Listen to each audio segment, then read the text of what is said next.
This is a demonstration of the TensionTight locking button done with an all arthroscopic suprapectoral technique. So I'm now in the subacromial space, and you can see we got a pretty good rotator cuff. We got the rotator cuff area here, and then we got the deltoid fascia. And you can see here's the spinal needle we inserted, and this helps immensely to help you find that biceps groove. You can also look at where the cannula is, which is way down here, right there. And that's another good landmark that's usually just lateral to the cannula in order to find the biceps. Well, we know we speared the biceps here, and that's going to be our really nice landmark to help us start dissecting down the transverse humeral ligament. We have our spinal needle that's holding the tendon in place right at the top of the biceps groove as the long head of the biceps exits the joint and makes that killer turn. We have the transverse humeral ligament fully released, and we see the bottom of the transverse humeral ligament right about here where the cannula is, and that's going to be our fixation location. So at this point, I'm going to mark the location of where we're going to put the TensionTight locking button. I do this with an Apollo wand.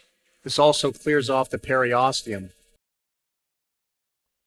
Another thing I like to do is a little bit of a bone cutter shaver just to lightly decorticate the area. Because this is an onlay biceps technique, I would like to have some healing elements just distal to where I'm going to fix this with the TensionTight locking button.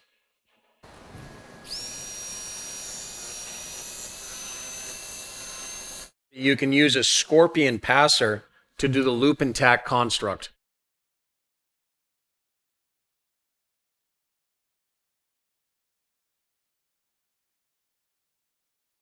The first loop is around the biceps tendon, and now we're going to do the tack stitch about 5 to 7 millimeters distal to the initial loop. It is important to make sure you're in the center of the biceps tendon so you get maximal biomechanical hold.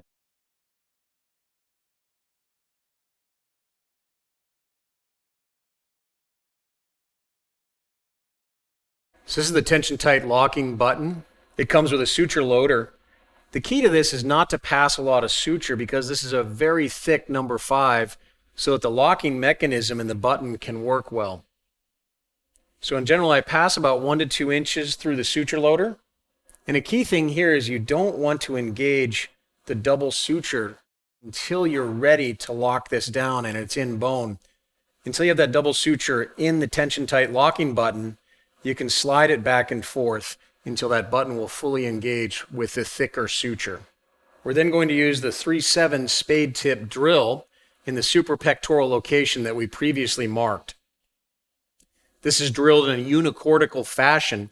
We do not pass this all the way across the humerus, as the button will be docked on the anterior cortex.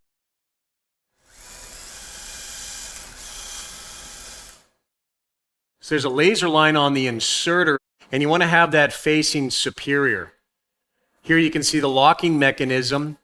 We still have the single suture in place before the double strand engages this locking mechanism.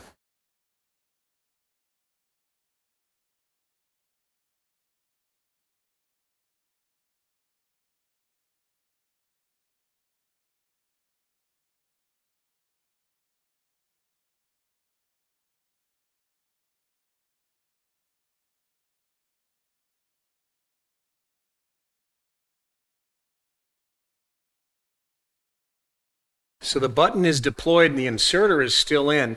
One thing I like doing is just gently tensioning this end of the TensionTight suture just to make sure that the button flips before taking out the inserter. You can see it very nicely sitting under the biceps groove now in a unicortical fashion. One final thing to ensure adequate fixation of the button to the suture and the tendon construct is through the loop out here, I put my finger and just tension individually the 2 limbs of suture to make sure that this is fully down.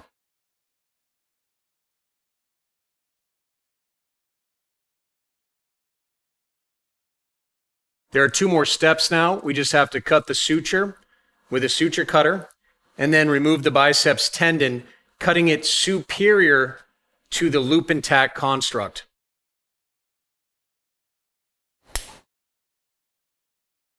At this point, you can remove the spinal needle. And then the last part is removing the remaining proximal stump of the long head of the biceps tendon.